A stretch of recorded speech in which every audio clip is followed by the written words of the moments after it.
Hello everybody, Michael Gurian.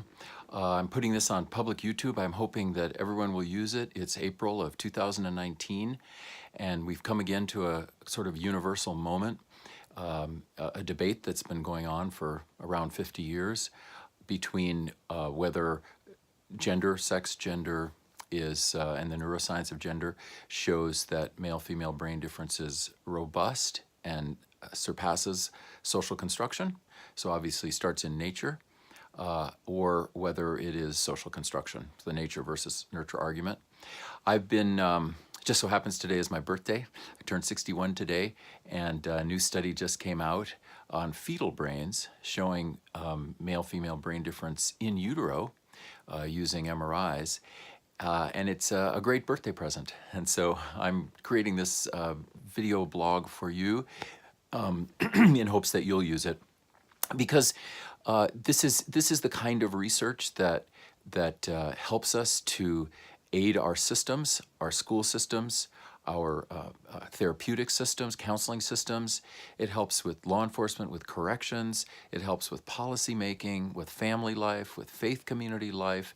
In every system, every social system, one of the primal developmental drives of the system is male and female.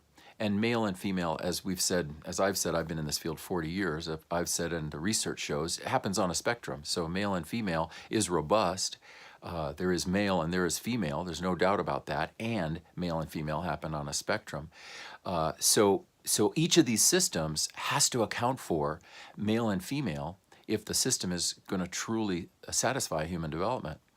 And we've been saddled for 50 years with a false narrative that keeps popping up. It has popped up again now.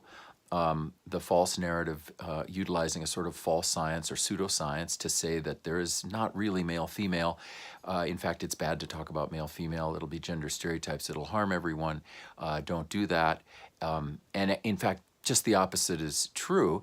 But that kind of false narrative works because someone can always get someone smart to say, yeah, but I've looked at the research and I'm telling you it's social construction, it's about masculinity, toxic masculinity, it's about social constructs, it's not really about the brain. So don't bring in programs to your schools that help teachers to help boys or help teachers to help girls, unless it's a sort of social empowerment, but otherwise, it's going to be bad.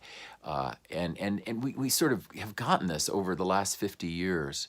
But with research like this new research, it's in Developmental Cognitive Neuroscience, April 2019, or you can just go to GurianInstitute.com, go to the news page there, you'll get links to it, or you can go to michaelgurian.com, go to my research page there. I have about 1,000 studies, a little over 1,000 studies of this kind, including this one, but none of the 1,000 have done what this has done, which is to look into the brains using MRIs of fetuses. No longer does the scientist need to see if there's a penis or testicles developing. They will, and it'd be great for us as parents, but what they can now do is they can now look in and see male, female on the brain. So you can see the difference 4, 5, 6, 7, 8, 9 months in utero. This is crucial, and hopefully you can use it and really become a citizen scientist and study this. And when you're looking at your school system and you can see all the forgotten children in your school system, which is filled with the most wonderful people, including yourself, wonderful parent base, wonderful teachers. But over the last 50 years, it's been seen as negative or even villainy to teach teachers about male-female brain difference, to teach teachers that boys and girls learn differently. And so we don't learn it. I'm an educator coming out of grad school. I didn't learn it. It's seen as somehow politically incorrect to teach therapists. So I, as a therapist, didn't learn it. My wife, Gail, we didn't learn it. We had to go out and find it to understand that the therapy profession, for instance, is set up pretty much for females and only really retains 1 out of 5 males as clients with any longevity. So 4 out of 5 clients who stay in therapy are female. 9 out of 10 new therapists are female. That's a profession that it's great for those females, but of course we're losing all these males, and the emotional development of males is a primal project for humanity. So it's not humane, but we don't teach therapists. We don't teach educators about it.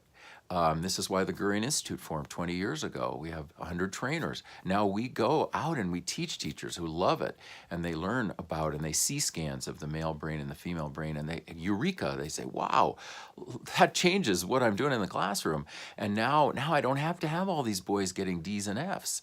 I can have these boys getting A's and B's, and I don't have to have these girls who say, I don't get math.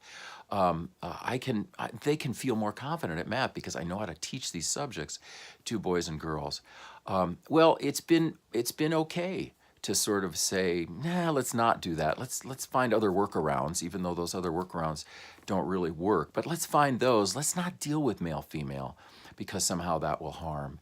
Well, with Gurian Institute, we have, if you go to our website, you'll see success data for 20 years from school districts all over the country, from schools all over the country, who have changed the landscape of child development in a very humane way by understanding male and female. So I really want to support them, and this video clip, I hope, points you to a study that is seminal, that you'll find very useful, and there will be more of these now. Now that someone has done it, these researchers from actually all over the world came together, as you'll see in the study, numerous researchers. Now that they have done it, many others will do it, and we will be able to put to rest the concept, this sort of false narrative, this kind of false science that no, there isn't male-female. And the advantage we'll get is that we will now finally, hopefully, be able to fully advocate for girls, for boys, for LGBTQ populations, fully advocate for everyone, boy, girl, and everyone on the gender spectrum, because we will have devoted ourselves to understanding what it is, to understanding what male is, what female is, and what the spectrum really is. And then we can create systems that work, school systems, home systems, correction systems, law enforcement systems, treatment systems, that finally take into account this primal driver of human development, which is male-female, which is gender, and which we can reflect in gender neuroscience in that field. Thanks for listening, and please take this into your communities. Go to GurianInstitute.com, look at the study itself, click the news page, go into the studies that we have supporting that, go into the research all over the country.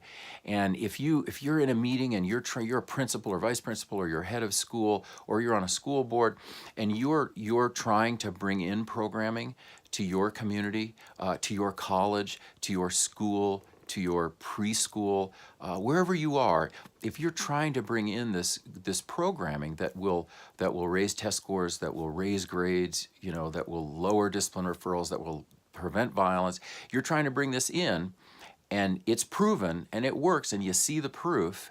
But there's someone on that board. There's someone who says, "Well, I don't know. I think these 10 parents aren't going to like it because they don't like male-female." You got to push past that. And now you can educate those people and say, well, fair enough, that's your opinion, but really not backed up by science. And here's what science is telling us. So let's delve into the science and systemically change the lives of boys and girls. We have millions and millions of forgotten children who are just falling through the cracks.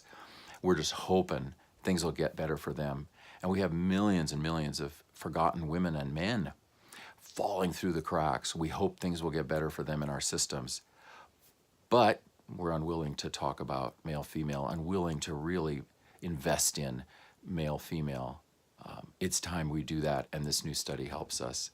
Check out our blog, the amazing new research on male-female brains in utero, and please contact us, GurianInstitute.com. Thank you.